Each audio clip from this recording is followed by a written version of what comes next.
orang ni menyumbang sikit, orang ni bagi sedekah 10 riyal, 20, 100 ribu dan sebagainya, kita simpan dan kita kumpul jadikan sebagai kotak infak. Mak ayah ni tengok luar tadi lah.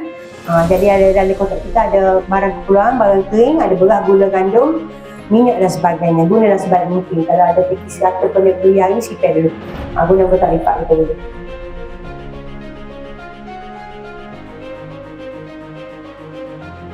Bismillahirrahmanirrahim. Assalamualaikum warahmatullahi wabarakatuh. Saya Muhammad Amin bin Yusuf, pelaku penghulu Mekah Itawa Semerak, mengucapkan ribuan terima kasih kepada NGO Muslim Malaysia kerana sudi menyatuni penduduk di kawasan kami. Sekali lagi saya ucapkan terima kasih kepada NGO Muslim Malaysia atas kehadiran pihak Muslim di Kampung Bukit Air Tawan. Alhamdulillah, syukur kepada Tuhan. Terima kasih Muslim Malaysia. Terima kasih.